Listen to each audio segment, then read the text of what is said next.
teachers, parents, students, and fellow graduates, a blessed morning to all of us. Today, we celebrate a chapter of our life as student. The first step toward success, our graduation. First of all, I want to express my gratitude to my teachers who tirelessly taught and served as second parent during 6 years in school. To all of you dear teachers, thank you very much.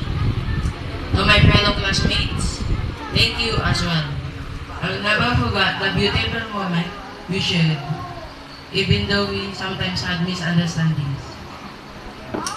I am also deeply grateful to my parents, Papa, Mama. Thank you for everything, for guiding me, for taking care of me, and for your unwavering love and understanding my mistakes. You are always there in times of my triumphs and weaknesses. I may not always say it, but Papa and Mama, I love you very much. And most especially, dear Father in heaven, thank you for guiding me and giving me strength every day.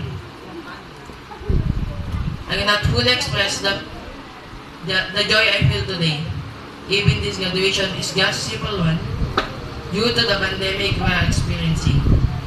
Even though I am leaving the integrated school as student, all lessons and experiences will never be forgotten. Thank you, Nabuan Integrated School. On behalf of the graduating class, we cordially invite you to join us. Welcome to the 43rd graduation year of our humble school. Good morning and long live all of us.